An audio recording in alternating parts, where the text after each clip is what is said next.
Кыргыз Республикасынын президенти Жапаров Садыр Нуркожоевич.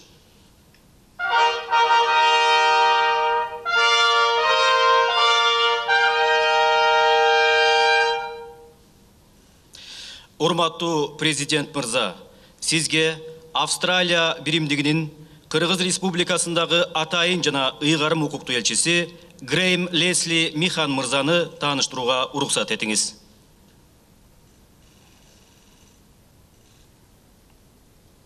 Урматтуу президент мырза, сизге Аргентина Республикасынын Кыргыз Республикасындагы атайын жана ыйгарым укуктуу элчиси Эдуардо Антонио Зуайн мырзаны тааныштырууга уруксат этиңиз.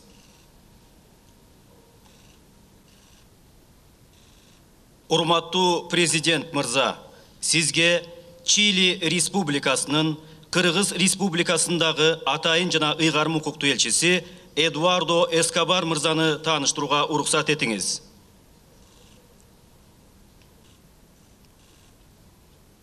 Урматтуу президент мырза, сизге Жаңы Зеландиянын Кыргыз Республикасындагы атайын жана ыйгарым укуктуу элчиси Сара Мэри Уолш айымды тааныштырууга уруксат этиңиз.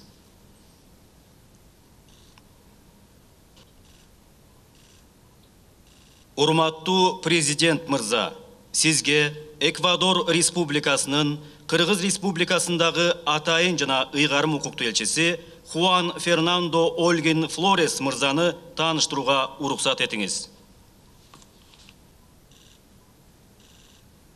Урматтуу президент мырза, сизге Бенин Республикасынын Кыргыз Республикасындагы атайын жана ыйгарым укуктуу элчиси Акамби Андре Окунлола Биау мырзаны тааныштырууга уруксат этиңиз. Урматтуу президент мырза, сизге Куба Республикасынын Кыргыз Республикасындагы атайын жана ыйгарым укуктуу элчиси Оскар Сантана Леон мырзаны тааныштырууга уруксат этиңиз. Урматтуу президент мырза, сизге Израиль мамлекетинин Кыргыз Республикасындагы атайын жана ыйгарым укуктуу элчиси Эдвин Натан Ябо Глусман мырзаны тааныштырууга уруксат этиңиз. Урматтуу президент мырза, сизге Швеция корольдугунун Кыргыз Республикасындагы атайын жана ыйгарым укуктуу элчиси Томас Данистат мырзаны тааныштырууга уруксат этиңиз. Урматтуу президент мырза, сизге Сербия Республикасынын Кыргыз Республикасындагы атайын жана ыйгарым укуктуу элчиси Момчило Бабич мырзаны тааныштырууга уруксат этиңиз.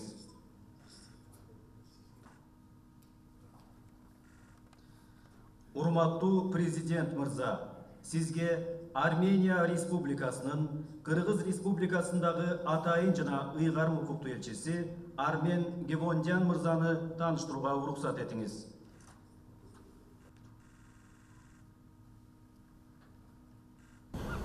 Кутмандуу күн, урматтуу дипломатиялык өкүлчүлүктөрдүн башчылары, айымдар жана мырзалар. Адегенде сиздерди Кыргыз Республикасында дипломатиялык ишиңиздердин расмий башталышы менен чын жүрөктөн куттуктап, өлкөлөрүбүздүн ортосундагы достукту чыңдоодо чоң ийгиликтерди каалаймын. Бүгүнкү ишеним грамоталарды тапшыруу аземи сиздердин дипломатиялык жолуңуздардагы жаңы мезгилди ачат деп ишенемин. Кыргызстан эгемендүүлүк алгандан тартып, дүйнө өлкөлөрү менен саясий диалогду, соода, экономикалык кызматташтыкты ырааттуу түрдө өнүктүрүп келүүдө. Дүйнөнүн бардык өлкөлөрү менен өз ара пайдалуу, ачык, тең укуктуу, конструктивдүү жана ишенимдүү өнөктөштүктү өнүктүрүү биз үчүн негизги приоритет болуп саналат. Ошондуктан, урматтуу элчилер, сиздердин Кыргызстандагы ишиңиздер натыйжалуу болушуна, элдерибиздин карым-катнаштары мындан ары бекемделишине, ал эми соода экономикалык көрсөткүчтөр жыл сайын өсүшүнө тилектешпиз. Сиздердин жигердүү жана максаттуу ишиңиздер Кыргызстан менен болгон достук жана өнөктөштүк мамилелерди мындан ары чыңдоого жакшы өбөлгө түзөт деп ишенем. Ушуга байланыштуу кесиптик ишиңиздерге, алдыга койгон максаттарыңыздардын орундалышына ийгиликтерди каалап кетмекчимин. Урматтуу дипломатиялык өкүлчүлүктөрдүн жетекчилери, эми мен жердин 4 континентинде жайгашкан сиздер өкүлчүлүк кылган мамлекеттер менен мамилелердин өнүгүшү тууралуу сөз айткым келет. Биз Австралия жана Жаңы Зеландия менен достук жана конструктивдүү мамилелерди мындан ары өнүктүрүүгө зор маани беребиз. Өткөн жылы Кыргызстан Австралия жана Жаңы Зеландия менен дипломатиялык мамилелердин түзүлгөндүгүнүн 30 жылдыгын белгилегендигин эске алып, Кыргыз тараптын эки тараптуу байланыштарды чыңдоого жана өлкөлөрүбүздүн ортосундагы өз ара аракеттенүүнү жаңы сапаттык деңгээлге чыгарууга кызыктар экендигин белгилеймин. Кыргызстан Австралия жана Жаңы Зеландия менен мындан аркы ар тараптуу жана өз ара пайдалуу кызматташууга ачык жана даяр. Бүгүнкү күндө эки тараптуу жана көп тараптуу саясий байланыштарды, ошондой эле Бириккен Улуттар Уюмунун жана башка аймактык бирикмелердин алкагында кызматташууну өнүктүрүү үчүн жакшы шарттар бар. Биз сиздер менен биргелешкен күч аракеттердин негизинде саясий, экономикалык, маданий гуманитардык чөйрөлөрдө өз ара аракеттенүүнүн болгон дареметин ачабыз деп ишенем. Биз үчүн Түштүк Америка континенти чоң кызыгууну жаратууда. Кыргыз тарап Аргентина менен саясий соода экономикалык, маданий гуманитардык, илимий жана билим берүү тармактарында эки тараптуу тыгыз кызматташтыкты өнүктүрүүгө абдан кызыктарбыз. Бул көп тараптуу форматта кызматташуу менен бирге эки тараптуу байланыштарды дагы кеңейтүүгө өбөлгө түзөт деп ишенебиз. Биз Чили жана Эквадор менен өз ара пайдалуу байланыштарды мындан ары өнүктүрүүнү жактайбыз.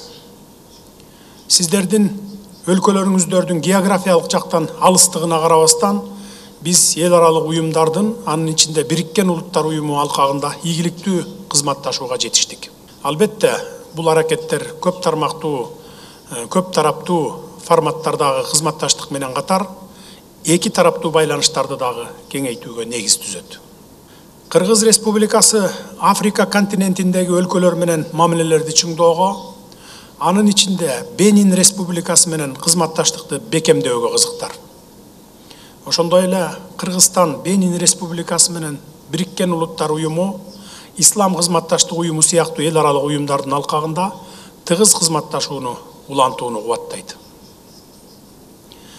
Биз Куба менен ар тараптуу диалогту ыраттуу түрдө өнүктүрүүнү жактайбыз. Биздин өлкөлөрүбүздү Совет мезгилинен бери уланып келе жаткан салттуу байланыштар бириктирет. Кыргызстан Куба менен саясий диалогту улантуу менен бирге соода экономикалык, маданий гуманитардык тармактарда жемиштүү жана натыйжалуу иштерди баштоого даярбыз. Биз Израиль менен кызматташуунун келечегин парламентаризм жаатында үзгүлтүксүз тажрыйба алмашуудан, эл аралык уюмдардын алкагында өз ара аракеттенүүдөн көрүп турабыз. Ошондой эле соода экономикалык байланыштарды жана туризм тармагындагы кызматташтыкты өнүктүрүү өлкөбүз үчүн чоң кызыгууну жаратууда. Өнөктөш мамилелерди мындан ары өнүктүрүү боюнча жигердүү кадамдарды жасоого эки тарап тең кызыктар экенине мен терең ишенем. Кыргызстан Швеция королдугу менен эки тараптуу форматта, ошондой эле Европа бирлиги менен өз ара аракеттенүү форматында да кызматташууну кеңейтүүгө өзгөчө маани берет. Демократиялык институттарды өнүктүрүү, социалдык маселелерди чечүү, ошондой эле коррупцияга каршы күрөшүү боюнча Швециянын позитивдүү тажрыйбасын үйрөнүү биздин өлкө үчүн абдан пайдалуу болмок. Биз ошондой эле ар кандай деңгээлдеги өз ара эки тараптуу сапарларды уюштурууга дагы кызыктарбыз. Сиздин дайындалышыңыз менен кызматташуубуз жаңы деңгээлге чыгат деп терең ишенебиз. Кыргызстан менен Сербиянын ортосунда эки тараптуу кызматташуу үчүн пайдаланыла элек олуттуу потенциалдарыбыз бар. Бизди бириктирген жалпы нерселер көп деп ишенем. Мага 5-6 апрелде Сербиянын биринчи вице-премьер-министри, тышкы иштер министри Ивица Дачич мырзанын Кыргызстанга расмий сапар менен келиши маалым болду. Бул сапар эки тараптуу кызматташууну кеңейтүүгө жаңы импульс берип, өлкөлөрүбүздүн ортосундагы мамилелерди жаңы деңгээлге көтөрүүгө салым кошот деп ишеним артабыз. 2023 жыл эки тараптуу кыргыз армиянын мамилелеринде юбилейлик жыл. Биз дипломатиялык мамилелердин орногонуна биздин ортобузда 30 жыл болду. Армения Кыргызстандын эки тараптуу форматтагы жана биздин жалпы аймактык интеграциялык бирикмелеринин, атап айтсак, көз карандысыз мамлекеттер шериктештиги, Евразиялык экономикалык биримдик, жамааттык коопсуздук келишими уюмунун алкагында маанилүү өнөктөшү болуп саналат. Биз сиздер менен достук мамилени, кызматташууну мындан ары да чыңдоого умтулабыз.